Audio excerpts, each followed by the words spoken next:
I just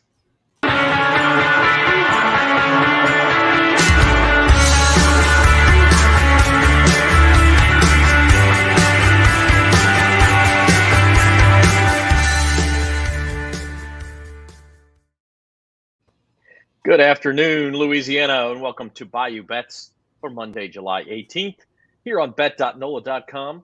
Jim Derry and Spencer the Guru Urquhart along with me here on this Monday, and it's SEC Media Day week. It's baseball's All-Star week, and of course, it's also the week that rookies at least start to report to NFL training camps.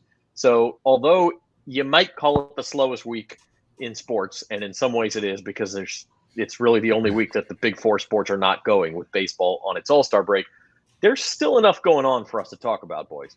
What are you talking about? It's NFC East preview week, baby. It's going to be fun. Beginning Dallas Cowboys tomorrow, the team that everybody loves to hate. Yeah, I actually grew up a Cowboys fan. I don't know if y'all knew that about me. I'm not really – as an adult, I have not really been, but as a kid, I rooted hard for the Cowboys. So I still have a little spot in my heart for them. It's funny you say that because the Saints were so bad when I was growing up. I mean, obviously I was a Saints fan. I loved Archie Manning, but I had to have a second team so I had a chance at something. And I loved Roger Staubach, and I loved the Cowboys. And, yes, I'm super old. Roger Staubach was the quarterback of the Cowboys when I was growing up until I was about 9 or 10. I think we're making Spencer sick because I don't think he was on that train. Oh, no, I was definitely not. No, I always kind of liked – I'd always try to go with an AFC team as my second team, but they generally wouldn't do well. It's usually – I kind of like the Bengals. I like the Chad Ochocinco, but, yeah, they a lot of talk, not much winning. See, now I feel old because I was talking about talking about the Cowboys of Aikman and Irvin and Emmitt Smith. You were talking about the Cowboys of Staubach. And Spencer's talking Drew about Pearson. Being a kid exactly. The kid in like 2007 and stuff. Well, so he has a good I mean, at least for me, I began to hate Dallas when Jerry Jones fired Tom Landry. I was done. So, and Spencer was probably well, you're not even born yet. I mean, they haven't since I've been born. The Cowboys have only won like one playoff game. Tom. They won a bunch of Super Bowls since then. Which is crazy if you think about it that way. I mean, it's been a long time. So the NFC East this week, Jim's day-by-day win total videos. We had the NFC East last week, which we're going to recap later on in the show. I do want to spend most of today's show on the SEC. The media days are today. We'll also talk a little bit of Major League Baseball, Home Run Derby tonight, an All-Star game. We'll save that for the end of the show. But I want to spend most of the time on the SEC because the media days started today. They're not in Hoover this year for the first time in a long time. They're in Atlanta at the College Football Hall of Fame. And LSU, Ole Miss, and Missouri today who spoke. I think were the three, and it's three teams each day through Thursday. Maybe a couple of those days have four actually. And so every team will get its chance at the podium. We'll talk a lot of LSU. We'll talk a lot of SEC. I do want to remind you first, we're brought to you by Caesars Sportsbook. You can get a sign-up bonus, all new users. Go to NOLA.com/Caesars. Your first bet is a $1,500 risk-free bet. So if you lose it, you get it again. I signed up for the Caesars Sportsbook app when I was in New Jersey last week, and they have their own kind of promos. Actually, I think it's the same promo going on. A few places have that promo code there. And so I was able to take advantage of that and made myself about $100 betting on sports. You should have put $1,500 on Cam Smith. I should have. Cam Smith in fact, I used one of my free bets on Xander. That didn't work out too well. I did have a little bit on Cam. I had $5 on Cam at 25-1. He closed at 22-1. So I made some money, not as much as you did, Jim. Yeah, I had 25 on one side on him and 25 on another, and it was a pretty good weekend for me. Yeah, the Aussie with a mullet ruling Scotland. As I said in Saturday's newsletter, not a bad punchline, just this year's British Open. First mullet winner in a major since John Daly. And now rumors out there that he's going to the Live Tour. So we'll see what happens. Anyway. John Daly? John Daly would go in a flash to the Live Tour. He would be gone yesterday if he had a chance. No doubt. No, we'll see about Cam. But that so ends the golf major season. There's still plenty more FedEx Cup playoffs coming down the pipe in a month or so, but the golf's four majors are over for the year. And so let's dig into some college football. SEC Media Days. We'll take a look at the odds up top. And, Fortunately or unfortunately, depending on your perspective, most people watching the show probably don't like it very much. It looks like the same old story. It looks like Alabama. It looks like Georgia. And to pick a winner, you basically have to pick between those two teams. Now, we'll get to our picks later on and why Jim in particular thinks that may not be the case this year. But I want to look at this slide and look just a little bit further down the board. Is there anybody on this board, fellas, that you see, let's say 40-1 or above, who could maybe shock the world, get to Atlanta for the SEC championship game, and at least get you an opportunity to hedge on that bet? 40-1. I mean, LSU fans, of course, think LSU's a value at 50-1. I don't. If I had to take one or two, I like really Kentucky and Tennessee because they both play in the SEC East. If Georgia slips up, they could climb in there. Actually, Kentucky is interesting, to be honest. I mean, I'm not sure. I can't get a good gauge on them, but they really could. If they're better than they were last year, and they were pretty good, I mean, they certainly could shock the world. So Kentucky at 40-1 might not be a bad play. Other than that, I don't really see much on here. Nothing that I would play for sure. Yeah, I actually am really like Tennessee at that price. I don't know that they're going to win it, but for a couple dollars, I think Tennessee, and believe me, I'm the first person to tell you that Tennessee is like, I come from Missouri, which was in the Big 12 when I was in school there, and Nebraska was the same way. They're in the top 25 every dang year, and they're disappointing every year. But I actually think this year's Tennessee team is going to be very good. We'll talk a little more about it, but at 40-1, I think it's worth a little bit of a shot because I think they're clearly the second best team in the East. And as you said, Jim, if Georgia just slips up a little bit, they could find themselves in Atlanta. And yeah, it might be against Alabama. But if I'm holding a 40-1 ticket, I'm in a pretty good position at that point. If you're holding a 40-1 ticket, I mean, what have you got to lose? I mean, then you can hedge on Alabama and actually get something out of it. Know you're going to get something. So, I mean, that's all you're really looking for is you're looking for value to get to a point to hedge. I mean, it's the same with golf. You think about it all the time. If you can get a decent play and then put yourself in a position to have a decent hedge, then you can't lose. And that's, as gamblers or people just having fun with this, that's really all you're looking for. All right, Spencer, I think I know where you're going to go with this, but your team down the board there that you would place a couple dollars on.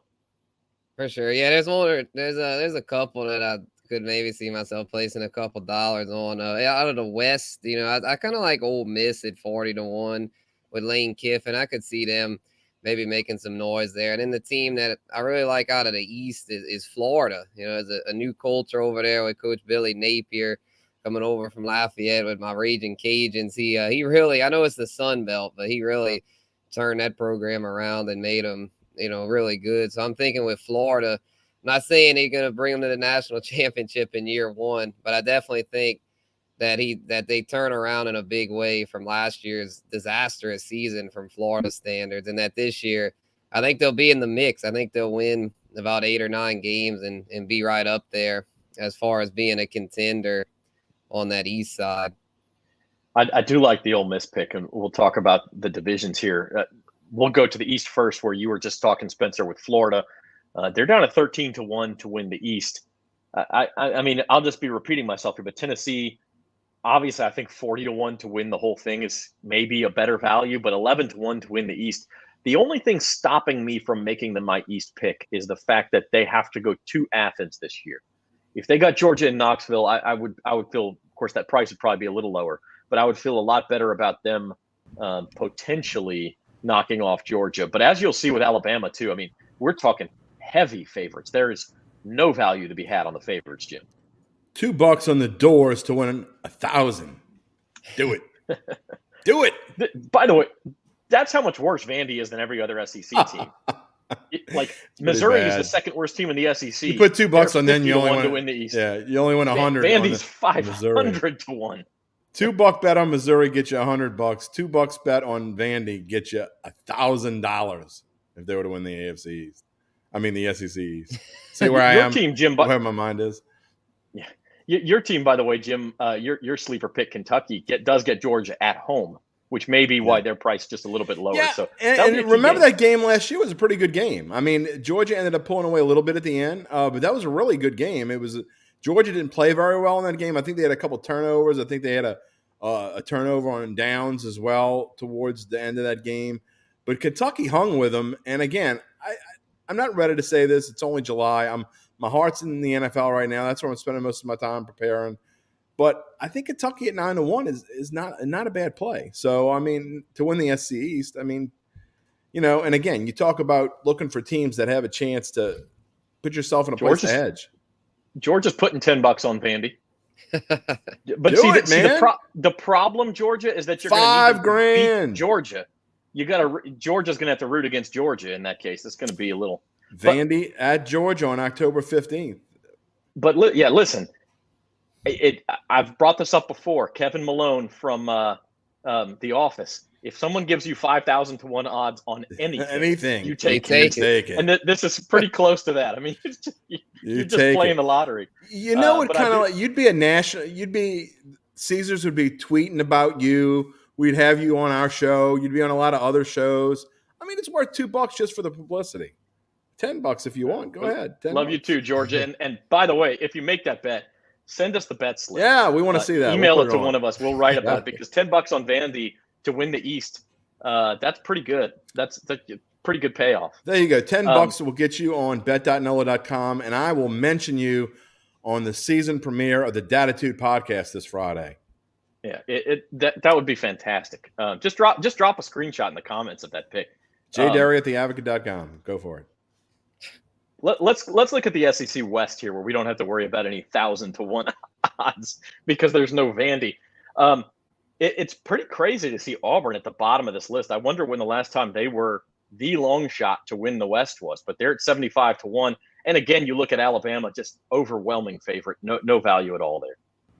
Yeah, if I had to take a lottery ticket, I mean, shoot, Auburn. I'd feel better if I had been Vandy because I know, Vandy are obviously getting a lot more, but it is, at least Auburn's done it before. I know they're a wild card. Their coaching situation never seems to be stable, but shoot, 75 to 1, they always have talent there and they always play Bama tough usually. So I feel like that could be worth a lottery ticket shot. What do we think about LSU at 28 to 1? I mean, they've got talent. Brian Kelly's the new coach. I think the conventional wisdom is they're still a year away, and we're going to dig into their schedule here in a minute. But LSU 28 to 1, any value for you, Jim? The problem is we don't really know what's going on at the quarterback position. You assume Miles Brennan's going to be the quarterback, but we really don't know. So there's just too many unknowns. Is there value? Sure. I mean, here's the thing about LSU. If you want to put a little money on them, the thing is you could put a little money on them and win a lot if they do happen to win. So, I mean, it's not a terrible bet.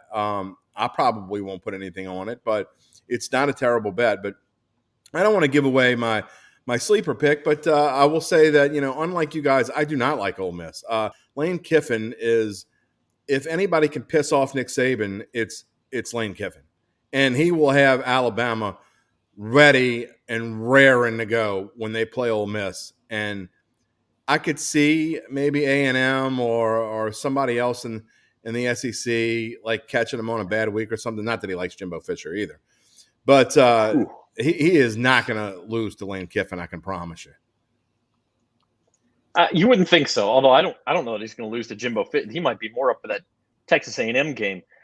Yeah, they had a few. Yeah, they had a little back and forth too, didn't they? But I don't know. LSU maybe is a decent bet. I don't know, but I like what Spencer said about Auburn. I mean, Auburn's never bad.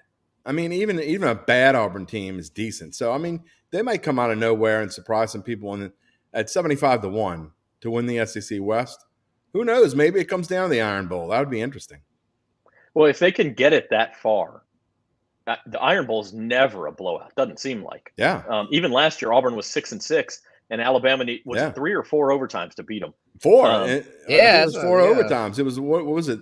It was like 7-7, and they needed a late score just to tie it up. Yeah. No, in fact, I think they might have been down 7-3. And TJ Finley's still limping from that game, I believe. So I mean, is that the worst idea in the world at 75 to 1? I don't think Auburn's going to be very good, but they do have talent. If you look at past recruiting classes, they have the Jimmies and Joes in the locker room. It's just a matter of getting them to work together. And then I think quarterback's a huge question mark. Jimmies don't like Joes. We just don't. No? We stay away from Joes. All right, let's Especially dig into Billy LSU. Joe's if you're a Saints fan, but that's a long story. I was not able to fit the entire schedule on this slide. As you see, it's pretty crammed as it is. So I left off 2 games, home games against New Mexico on September the 24th and against UAB on November the 19th, which UAB for a mid-major is pretty salty. That's not your typical like November cupcake. Yeah, yes, LSU should win the game, but UAB is not. You're not going to beat them by 50 points ordinarily.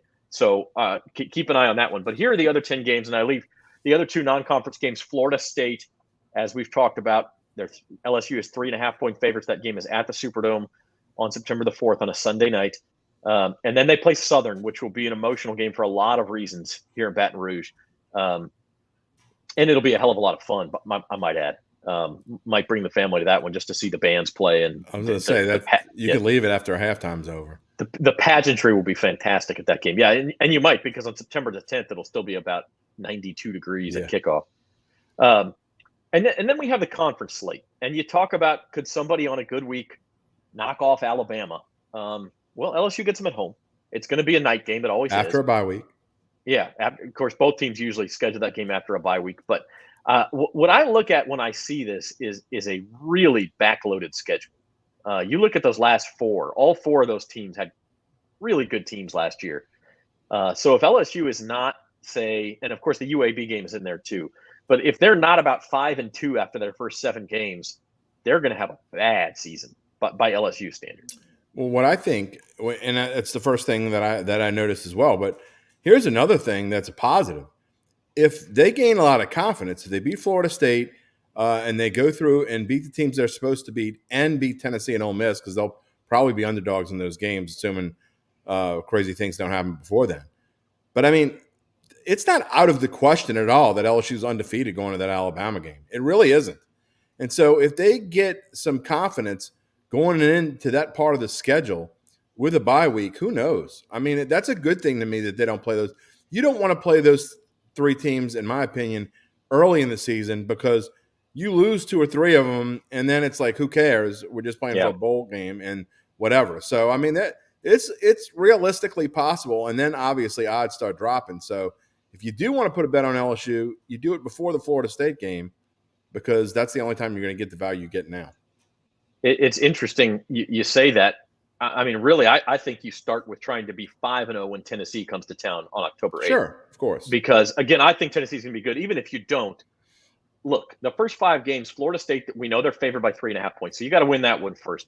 Southern should be a win. You know, all the sideshow of the Battle of Baton Rouge for the first time in forever aside, it should be a win. New Mexico on September 24th should be a win. So that really only leaves Mississippi State, who you get at home, and Auburn on the road, the 2 probably worst teams in the West. So if you can just handle those 2 teams, you should be 5-0 when Tennessee comes calling on October 8th, and then things get significantly more difficult. And they'll be ranked if that happens. Yeah, but Spencer, there will be excitement building if that happens, even through 5 games.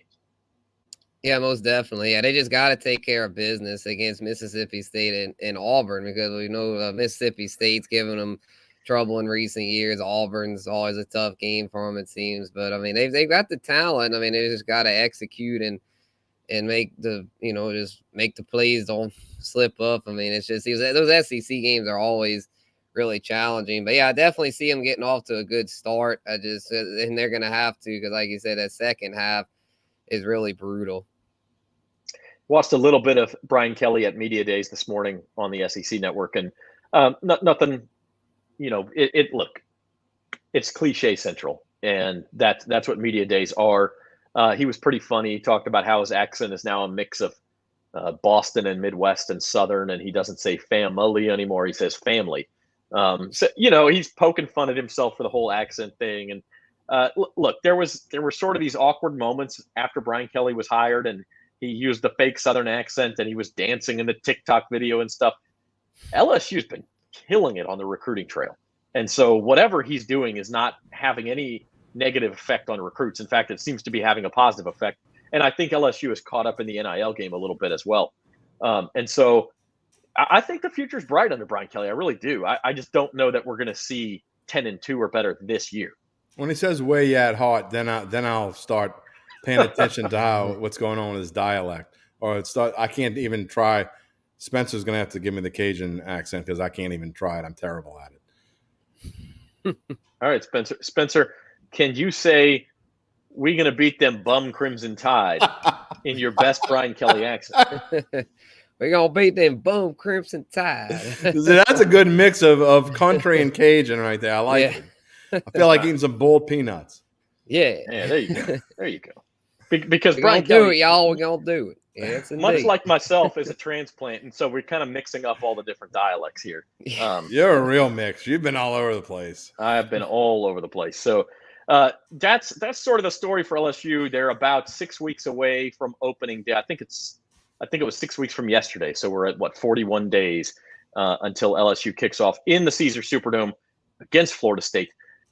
We'll talk a little more SEC on Thursday. We'll have the actual media poll on Thursday and who their preseason SEC team and everything. And so we'll talk a little bit more about that on At the Book at 4:00 on Thursday. But for now, let's wrap up our SEC discussion with we each picked who we think will be in the championship game, who will win the championship game, and also a surprise team and a win total lock.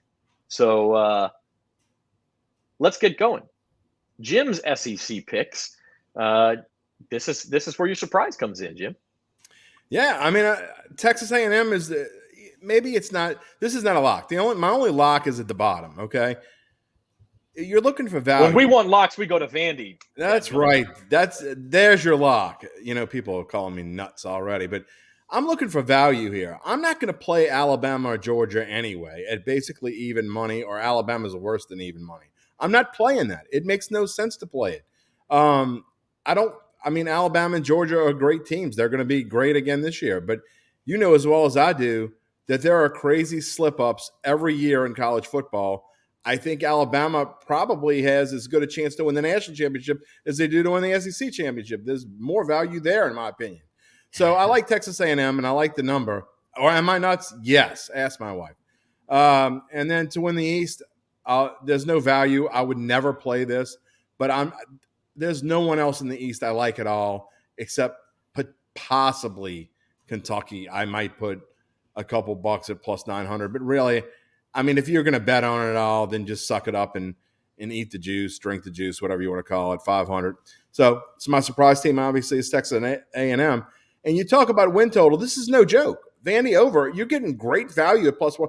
Vandy and great value don't usually go together, but plus 140 to win 3 games. I mean, their non-conference schedule is Hawaii, Elon, Northern Illinois, and Wake Forest is the toughest non-conference game they play. And I think they could sneak in an SEC win somewhere in there. So I think the Doors are going to win 4 games this year. There's going out on a limb. So I certainly like the 2.5 at plus 140. Yeah, I mean, I don't mind that at all, especially if you just look at those 3 games. They'll be favored against Hawaii and Elon. Northern Illinois might be close to kind of a pick. Northern Illinois won the MAC last year. So that's the one where if you can win that, they'll be underdogs in the other 9 games, but maybe not huge underdogs. Coach Clark Lee, baby. Second season at Vandy. They're going to be better. The Doors.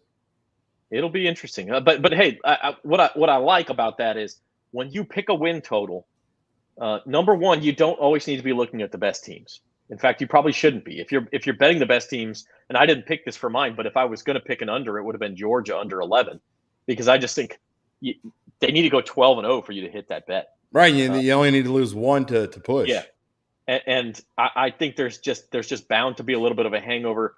They lost 15 NFL draft picks off of that team, so I like that. But if you're going to look at overs, look at the worst teams, because there's some value there. And then the other thing is look at the schedule, like Jim did. Hawaii, Elon, Northern Illinois. We don't think Vandy can win 3 games. And like you said, I mean, it's not like they're guaranteed to go 0-8 in the SEC. Missouri's not that good. South Carolina's not that good.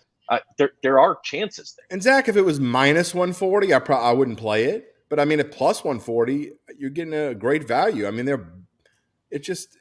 nobody's going to look at that. I mean, the only people that are going to look at those are the true degenerates or the professional gamblers. I mean, those you got to go way down there to find that. And I mean, it's one of those things where I think it's worth finding.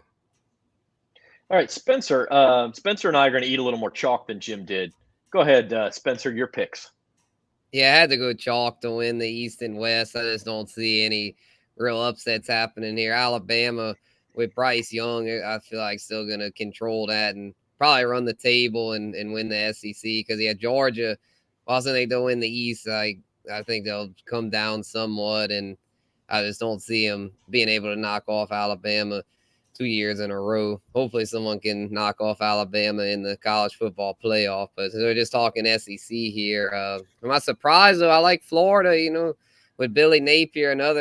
I talked about him earlier in the show. Another thing I'd like to bring up about him is that with the Raging Cajuns, their record in close games was incredible. They'd always seem to pull off the close games. And if he can carry over that magic into Florida, and yeah, Uncle Big Nigga. I mean, I'm not really. I mean, I'll be rooting for him somewhat because of Billy, but I'm not going to get a bunch of Florida gear because of that. Oh, don't lie. That first that first Bayou Bets of September. Where's my camera? There it is. It'll be orange and blue back behind you. Look, I like Billy Napier a lot. I think he's a good coach. I think he was a good hire. I think it's going to take them a year or two to build it up. Now, having said that, 7 wins it's not like it's impossible for them to go 8-4. So I don't mind that bet. But I do think they're a year or two away from kind of being back to where Florida was. So my SEC picks, I guess it depends on how you look at this. Jim looked at it as what would I actually bet? If it's what would I actually bet, I'm going to bet Tennessee to win the East at 11-1 and probably to win the SEC at 40-1, just for a couple dollars. If it's what I actually think is going to happen, again, Tennessee has to go to Athens. I don't see them winning that game. And if you don't win that game, then you need Georgia to lose twice somewhere and Tennessee to run the table. And they also play Alabama. So it just becomes very difficult to see them actually winning the East. I don't think they should be 11-1 necessarily, but I have to stick with Georgia there. And then my win total, I don't love Missouri. I'm a Missouri graduate. I'm typically pretty pessimistic on them. This number is just too low. It's a little bit like you with Vandy, Jim. If you look at Missouri's non-conference slate, they play Louisiana Tech, who's coming off a very rough year. They play Missouri State, I think, or an FCS team. Then they play Kansas State. That's their one tough game in non-conference. But if they can win that Kansas State game, they'll be 4-0 in non-conference. And then you're looking at just needing one SEC win to push. And they, as we know, they play Vandy at home. So that's one right there. They also get South Carolina. They get Auburn out of the West this year. I think 2-6 in the SEC is reasonable to expect. You get to 6 wins at -105. I'm going to take that. Yeah, no bet. That's value. You're basically playing it for even money. I mean, as long as you're not laying too much juice there, I'm like, why not? I don't think that's a bad play either. Yeah, I mean, I think worst case there you push. I think 5-7 is a possibility for them. Their other non-conference games, by the way, I said Louisiana Tech, Kansas State. They were in a bowl game last year, weren't they? They were, yep. And they should theoretically be better with a good recruiting class and a lot coming back. Questions at quarterback like a lot of other teams. But it's Louisiana Tech, K-State, Abilene Christian, and New Mexico State. So, I mean, look, if you can beat K-State, that's what it comes down to. Then that's 4 wins right there. And then you just need 1 from the SEC to push to win. So I like Zach, that a lot. Just to reiterate, it kind of goes back to if you do your homework, and those are a lot of schools to go through. There are a lot of schools to go through. But I think where you're going to find your values are the teams that people don't expect to be any good because the books are trying to get you to bet on them. I mean, they're not going to get you to bet on Vanderbilt if they set it at 3.5. No matter, they can make it plus 250. Nobody's going to bet that. I mean, and then you're going to have a bunch of unders and all that. So they're trying to get you to bet. They're trying to balance things out, and nobody's going to bet these bottom dwellers unless they know something. And so do your homework. Go spend some time and look at some of these teams that only have their over-under totals only 3.5. There's going to be bargains down there. Drop your SEC picks in the comments, and we'll post them here. But for now, I want to move on just to a couple of other things. Uncle Big Nick, we had an open recap for about 30 seconds.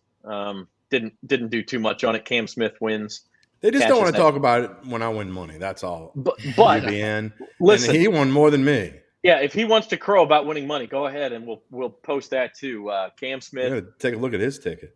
Listen, You miss left at St. Andrews all day long. That's what he Cam got it Smith at plus does. 2,800. That's fantastic. Okay. As we mentioned, it is NFC East week at bet.nola.com. Last week was AFC East week. So we'll take one final look at the AFC East odds before we dig into a new division. Bills are the odds-on favorite here at minus 220, then followed by the Patriots and Dolphins. Jim, we talked about this on Thursday, but your takeaway as far as value on this board? There's no value in the Bills. No matter how much you like them, you cannot bet minus 220, period.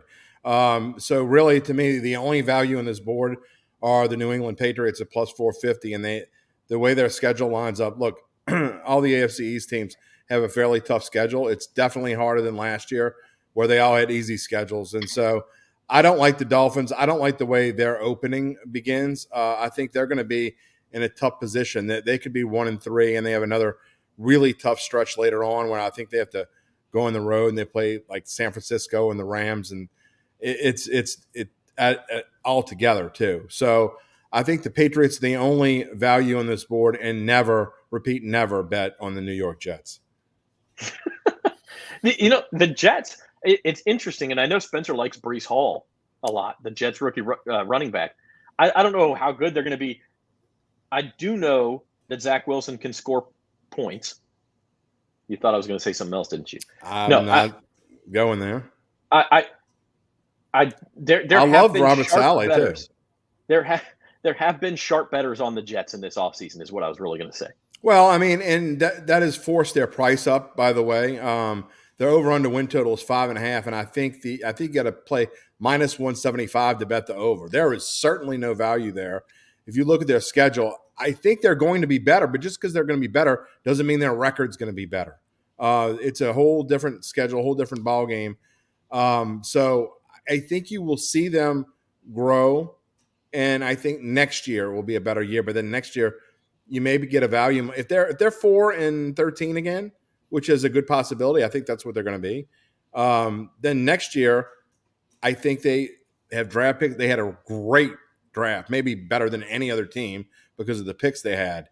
And so if you look at the Jets, I think next year you could get them you might be able to get them in a bargain because people will forget about them. They'll say, I bet on the Jets last year and they stunk.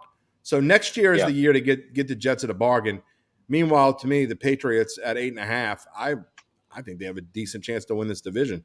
I think 4.5 to 1 is a great number there. And I certainly love their over at 8.5. I think they finish with a winning record and go to the playoffs. Spencer, one team we haven't talked about too much is the Dolphins, and they've been getting a lot of love in the offseason too. How do you feel about them? Yeah, they sure have. I'm a little nervous about them, though, because I don't really trust Tua. Ever since he had that devastating hip injury, he hadn't really been the same as far as a passer. His numbers, though, are definitely going to go up. There's no denying it, because when you got Tyreek Hill and Jalen Waddle, even if you're not hitting them a lot deep, you just dump it off to them, and they'll take it 20, 30 yards sometimes. So, yeah, I mean, they'll definitely go up. Their offense will be more explosive. But with no more Brian Flores, their defense might not be quite as good. So from a fantasy perspective, Dolphins are definitely going to be on the rise. But from a win total perspective, I don't like them. I think they're going to end up lost in the shuffle there. They're going to be a disappointment, I think. And Zach, going back to my point real quick before we move on, they start the season with New England, at Baltimore, Buffalo, at Cincinnati. They could easily be 0-4 there. And then from December 4th on, they play at San Francisco, at the Chargers, at Buffalo, home for Green Bay, at New England before they finish with the Jets. I mean, if they start 0-4, it's good for fantasy because they'll be having to play catch up and a lot of those. Yeah, I think there's value on the Dolphins under because a lot of people like them. I'd actually wait. I tell bettors not to wait because numbers don't get better. I think on unders, numbers may get better. People don't look at schedules when they bet more times than not. 90% of the people just think, the Dolphins, 8.5? Oh, they're easily going to have a winning season. They've got Tyreek Hill now. They're going to be way better. They don't look at the schedule. And to me, that is a brutal schedule. They could easily be 0-4, and then you basically just waiting to cash your under ticket at that point. Yeah, I mean, even if they go 1-3, it's a tough road back to 9-8 from there. So absolutely. You are watching Bayou Bets on bet.nola.com. Zach, Jim, and Spencer with you. So this is how we're going to do it. We just talked AFC East now starting tomorrow. we'll have one team per day from the NFC East. And in the morning, Jim will drop his write-up on that win total plus a video with a Covers.com expert, usually Adam Chernoff. I think it's going to be Adam all year. It'll be Adam the whole time. Yeah, okay. All summer, yeah. So with Adam Chernoff from Covers.com, we've talked to him before, very sharp NFL bettor, and he will lend his insight. And then in the afternoon, Spencer will have his fantasy preview for that team. And so we're going to do that Tuesday through Friday, one division per week, and that will get us all the way to game week for week 1 of the NFL.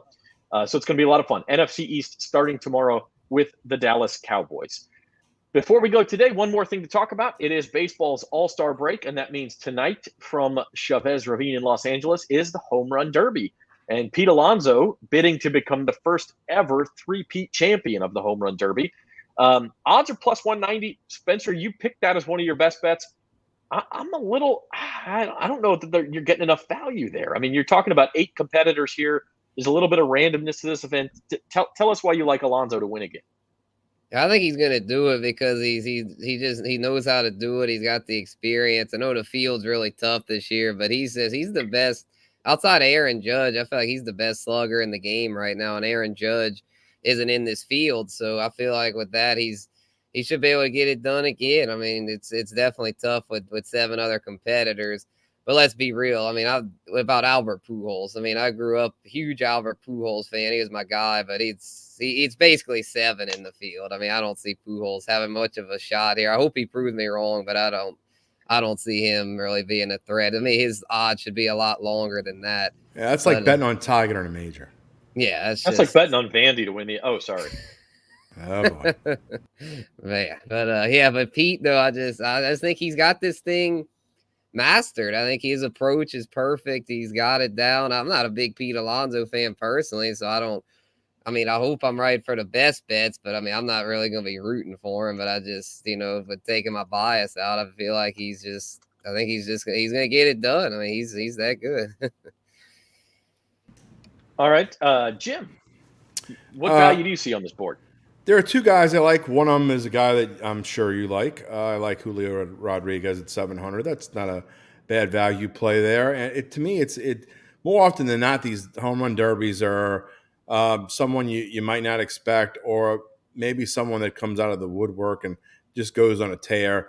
So you look at guys that could go on a tear. I mean, certainly Schwarber could go on a tear, but I really like Soto.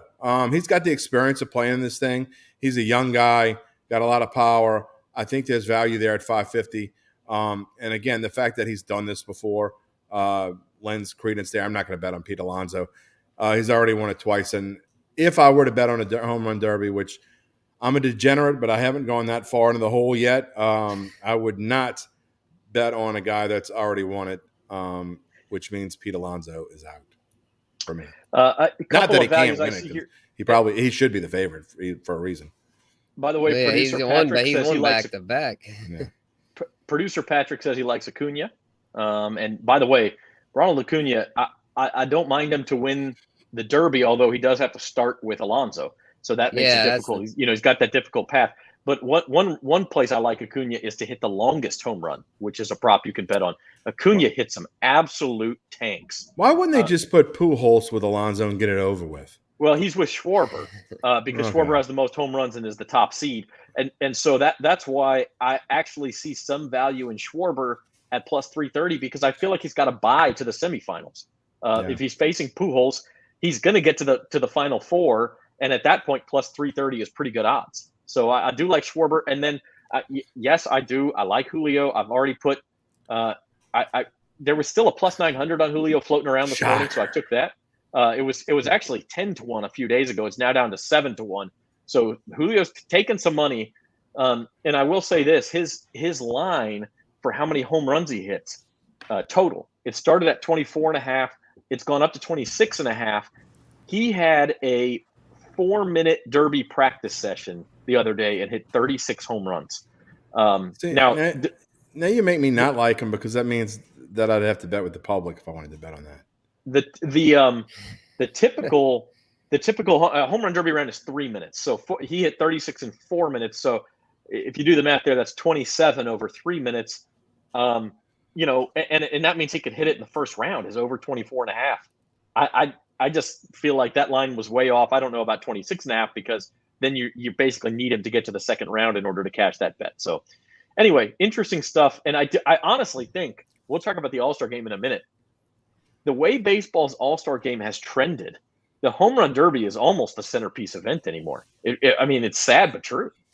Yeah, I could agree with that. I mean, I'm probably more looking forward to this than the All-Star game because it's just the All-Star game. It's like it's a lot of best people aren't even doing it. You know, like Verlander, Corbin Burns, Mike Trout, a bunch of the big stars are out. So it's like, yeah, it's just kind of getting kind of lame in that respect.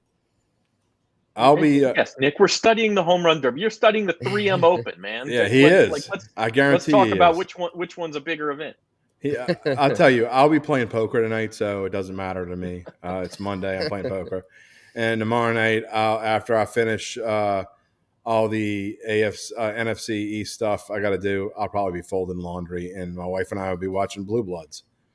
Oh, there you go. Well, All-Star game Tuesday night, the National League a slight favorite. The American League's won this thing 8 in a row. To your point, though, Spencer, here's the problem. The Stars don't play, and even the Stars who do play only play 3 or 4 innings. And by the time the game is decided in the 8th or 9th inning, you've got like the Pirates' David Bednar pitches to the Royals' Whit Merrifield, who's not an All-Star this year, but I couldn't think of anybody else. Like, you know, the Blue Jays Santiago Espinal against the Pirates' David Bednar with the game on the line. And you're like, what are we doing here? Like, make the game 7 innings or make the Stars play longer. Wilson Contreras will be catching by the 8th. He's not even the best catcher on his own team, by the way. I actually think that there is some value in the AL there, just because I think they're deeper. If you look at the All-Star rosters, I think they'll have better players in at the end of the game. But that's just a gut feeling more than it is hard-hitting analysis. So I miss this is right. After the 4th inning, yeah. You know what I miss? I miss this year it counts. No, I don't. I'm just kidding. I don't really miss that. Don't we all? Baseball's back on Thursday. Real baseball. We'll talk a little second half baseball on Thursday also, as well as some NFC East stuff, and we'll wrap up the SEC media days. Until then, guys, Spencer, a final thought?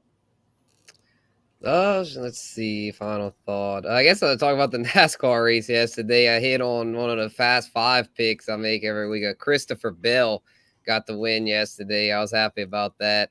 To see the field lately had been kind of dominated by the Chevrolet drivers, but it's good to see the Toyota drivers have a bounce back effort yesterday.